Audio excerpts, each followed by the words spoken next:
Commission ಆಸೆಗೆ ಸ್ವಾಭಿಮಾನ ಮಾರಿಕೊಂಡ ಡಿಕೆಶಿ ಅಂತ ಹೇಳಿ ಈಗ ಜೆಡಿಎಸ್ ಕಡೆಯಿಂದ ಟ್ವೀಟ್ ಬಂದಿರುವಂಥದ್ದು. ಕಾರಣ ಈ ವಿಚಾರವಾಗಿ ಕಮಿಷನ್ ಆಸೆಗೆ ಸ್ವಾಭಿಮಾನ ಮಾರಿಕೊಂಡ ಡಿಕೆಶಿ, ಡೂಪ್ಲಿಕೇಟ್ ಸಿಎಂ ಡಿಕೆಶಿಯ ನವರಂಗಿ ಆಟ ಈಗ ಬಯಲಾಗಿದೆ. ಅಮೂಲ್ಗೆ ಮಣೆ ಹಾಕಿದ್ದಕ್ಕೆ ಜೆಡಿಎಸ್ ಕಡೆಯಿಂದ ಟ್ವೀಟ್ನ ಸಮರಾಯಿತು. ಚುನಾವಣೆಗೂ ಮುಂಚೆ ಸೇವ್ ನಂದಿನಿ ಅಂತೇಳಿ ಡಿಕೆಶಿ ಅವರು ಹೇಳಿದರು. ಆದರೆ ಇವತ್ತು ಹೊರ ರಾಜ್ಯಗಳ ಹಾಲಿನ ಉತ್ಪನ್ನಗಳಿಗೆ ಮಣೆ ಹಾಕಲಾಗಿದೆ ಅಂತ ಜೆಡಿಎಸ್ ಹೇಳ್ತಾರೆ. ಕಾಂಗ್ರೆಸ್ ನಿರ್ಧಾರಕ್ಕೆ ಟ್ವೀಟ್ ಮಾಡಿ ಜೆಡಿಎಸ್ ಈ ರೀತಿಯಾಗಿ ವಾಗ್ದಾಳಿ ನಡೆಸಿದೆ.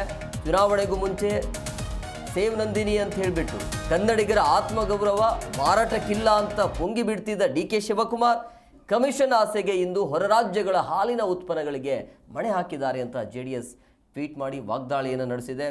ಬೆಂಗಳೂರಿನಲ್ಲಿ 10ಕ್ಕೂ ಹೆಚ್ಚು ಮೆಟ್ರೋ ನಿಲ್ದಾಣಗಳಲ್ಲಿ ಹೊರ ರಾಜ್ಯದ ಹಾಲಿನ ಉತ್ಪನ್ನಗಳ ಮಾರಾಟ ಮಳಿಗೆಗೆ ಅವಕಾಶ ಕೊಡಲಾಗಿದೆ.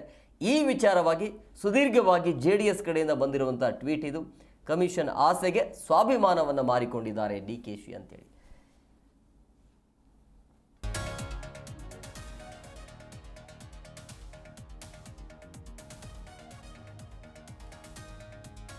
ಈಗ ಅಮೂಲ್ ಮಳಿಗೆಗೆ ಅವಕಾಶ ಕೊಟ್ಟಿರುವಂಥ ಹಿನ್ನೆಲೆ ಈಗ ಮೆಟ್ರೋ ಎಲ್ಲೆಲ್ಲಿ ಇರುತ್ತಲ್ಲ ಅಲ್ಲಿ ಫೋಟೋದಲ್ಲೂ ಕೂಡ ನೀವು ವಿಜುವಲ್ಸಲ್ಲೂ ಕೂಡ ನೀವು ನೋಡ್ತಾ ಇದ್ದೀರಿ, ಆ ರೀತಿಯ ಒಂದು ಮಳಿಗೆ ಇರುತ್ತೆ. ಅದಕ್ಕೆ ಅವಕಾಶ ಕೊಡಬಾರ್ದು ಅಂತ ಇಡೀ ರಾಜ್ಯದಾದ್ಯಂತ ಚರ್ಚೆ ಆಗ್ತಾ ಇದೆ, ವಿರೋಧ ವ್ಯಕ್ತವಾಗ್ತಾ ಇದೆ. ಬಟ್ ಡಿ ಕೆ ಶಿವಕುಮಾರ್ ಹೇಳ್ತಾ ಇರೋದು ಏನು ಮಾಡೋಕ್ಕಾಗಲ್ಲ ಅಂತ.